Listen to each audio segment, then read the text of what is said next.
Doctor ने normal बोला, पर क्या आपका ब्लड सच में नॉर्मल है? प्रॉब्लम ये है कि 90% लोग अपनी सीबीसी रिपोर्ट खुद समझ नहीं पाते हैं।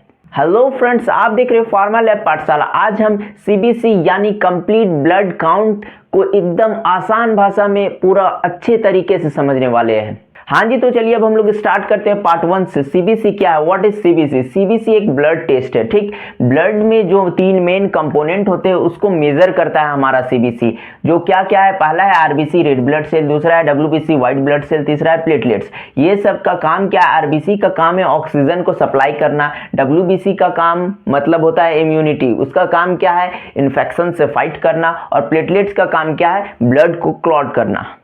हाँ, तो अब हम लोग बात करते हैं पार्ट 2 में। पार्ट 2 में क्या है? आरबीसी। आरबीसी के बारे में अब हम लोग जानते हैं, जिसको बोलते हैं रेड ब्लड सेल, ठीक है। रेड ब्लड सेल का काम क्या है? ये ऑक्सीजन को लेता है लंग से और पूरे बॉडी में सप्लाई कर देता है, ठीक। दूसरा पॉइंट बात करते हैं आरबीसी का कुछ इंपॉर्टेंट पैरामीटर्स है, क्या क्या है चलिए आइए देखते हैं। पहला आपका हो जाएगा हेमोग्लोबिन, दूसरा हो जाएगा आरबीसी का काउंट, फिर हो जाएगा पीसीवी और हेमेटोक्रिट। पीसीवी होता है पैक्ड सेल वॉल्यूम, ठीक। ये सब जो आपका पैरामीटर्स है इसके बारे में जानते हैं। जैसे कि हेमोग्लोबिन जो है इसका काम है ऑक्सीजन को कैरी करना, ठीक है। हेमोग्लोबिन का नॉर्मल वैल्यू क्या होता है देखते हैं। मेल में जो है वो 13 से 17 ग्राम डीएल होगा आपका नॉर्मल वैल्यू, फीमेल में है 12 से 15 ग्राम नॉर्मल वैल्यू होगा ग्राम डीएल, ठीक। और अगर हेमोग्लोबिन हमारा कम हो गया तो एनीमिया हो सकता है, ठीक। एनीमिया मतलब खून का कमी होता है तो उसको एनीमिया बोलते हैं। अगर एनीमिया किसी को हो गया तो हम लोग का क्या सिम्टम दिखेगा चलिए आइए देखते हैं। सिम्टम है कि वीकनेस लगेगा,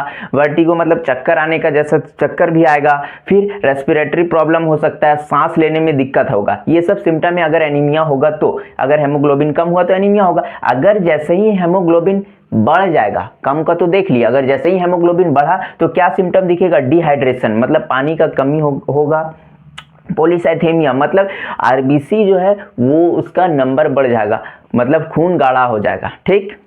तो चलिए अब हम लोग बात करते हैं सेकंड में आरबीसी का काउंट। आरबीसी का काउंट क्या है? नॉर्मल काउंट होता है आपका 4 से 6 मिलियन पर माइक्रोलीटर, ठीक। और दूसरा अगर ये कम हो जाएगा हमारा आरबीसी का काउंट तो एनीमिया हो जाएगा, अगर बढ़ जाएगा तो ब्लड गाढ़ा होगा, ठीक हो जाएगा, ठीक। बात करते हैं थर्ड में पीसीवी और हेमेटोक्रिट। दोनों लगभग सेम है, दोनों आरबीसी का परसेंटेज बताता है। ये क्या करता है? ब्लड में आरबीसी का क्या परसेंटेज है वो बताता है। अगर जैसे ही पीसीवी या हेमेटोक्रिट कम होगा, एचटीसी भी इसको बोलते हैं, कम होगा तो एनीमिया होगा, ठीक। एनीमिया होगा तभी ये कम होगा। और अगर बढ़ गया तो डिहाइड्रेशन होगा, बॉडी में पानी का कमी होगा, ठीक। अगर बढ़ गया तो बार बार प्यास भी लगेगा, पानी का कमी होगा, सलाइन वलाइन ये सब, ठीक।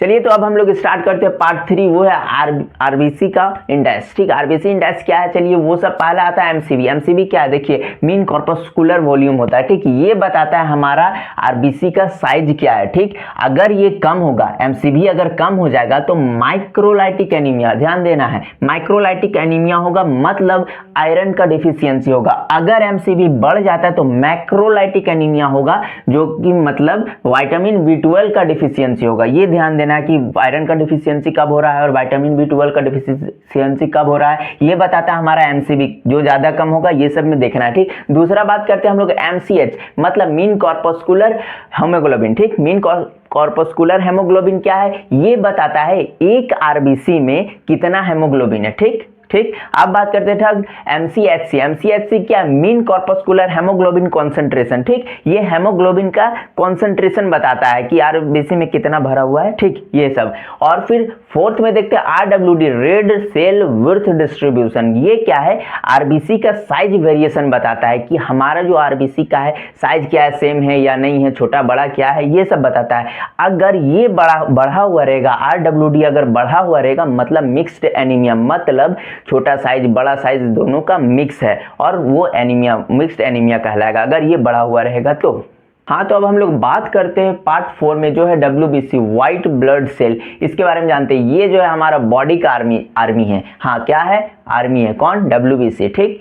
और ये क्या करता है? फाइट करता है हमारा इन्फेक्शन जो होता है बॉडी में, उससे फाइट करता है, लड़ता है, ठीक। इसका जो नॉर्मल वैल्यू होता है डब्ल्यूबीसी का वो होता है 4000 से 11000 माइक्रोलीटर, ठीक। 4 to 11K। ठीक, अब बात करते हैं हम लोग जब WBC हाई हो गया या WBC लो हो गया तो क्या होता है। देखिए जब हाई होगा तो उसको बोलेंगे ल्यूकोसाइटोसिस।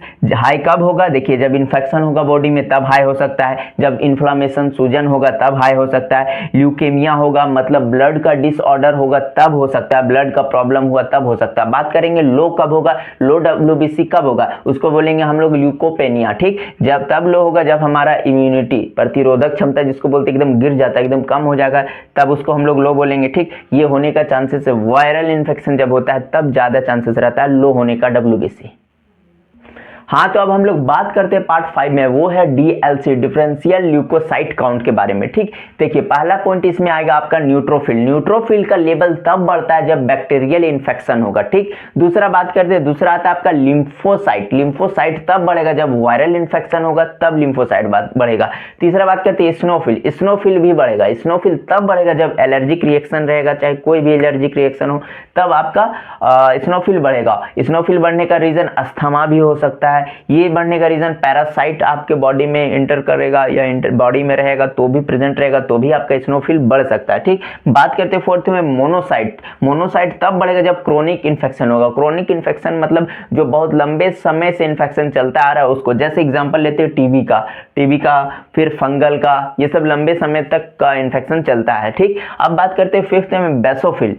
बेसोफिल कब बढ़ेगा, लेकिन बेसोफिल का एक चीज जान लीजिए, ये जल्दी बढ़ता नहीं, एकदम रेयर केस में बढ़ता है, लेकिन ये बढ़ेगा तो क्या क्या चांसेस हो सकता है, किस किस चांसेस की चीज में बढ़ सकता है देखते हैं। पहले एलर्जिक रिएक्शन होगा तो भी बढ़ सकता है, हाइपोथायराइडिज्म, हाँ जी थायराइड कम होगा तो भी बढ़ सकता है, और ब्लड डिसऑर्डर जैसे ल्यूकेमिया में भी बढ़ सकता है।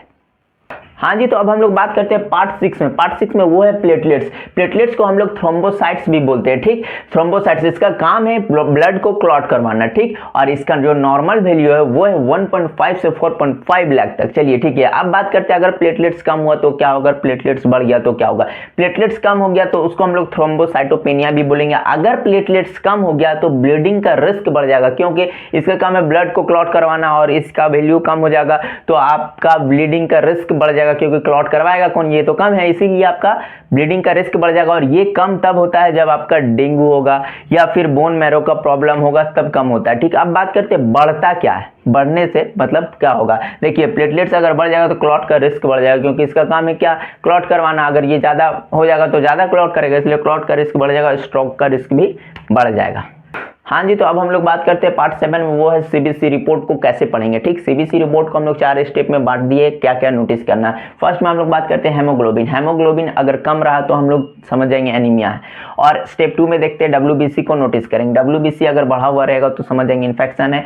और स्टेप 3 में हम लोग नोटिस करेंगे प्लेटलेट अगर कम रहेगा तो ब्लीडिंग रिस्क बढ़ जाएगा। ठीक, फिर हम लोग नोटिस करेंगे स्टेप 4 में, वो है MCV। अगर MCV को बताएगा हमारा एनीमिया का क्या टाइप है, किस टाइप का एनीमिया MCV ये बताता है।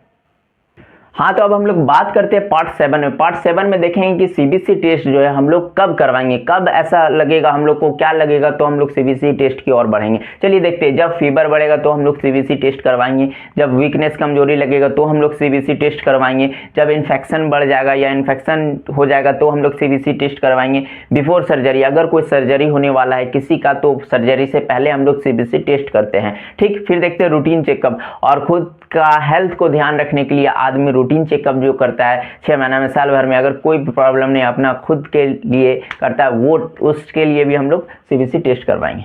हाँ, तो अब हम लोग एक फाइनल रिवीजन कर लेते हैं, वो है देखिए RBC और हेमोग्लोबिन जो ऑक्सीजन को ट्रांसपोर्ट करता है, WBC जो वो इम्यूनिटी और डिफेंस करता है, मतलब आर्मी की तरह काम करता है, हमारे बॉडी में फाइट करता है। तो प्लेटलेट का बात करते हैं, इसका काम है क्लॉट करना।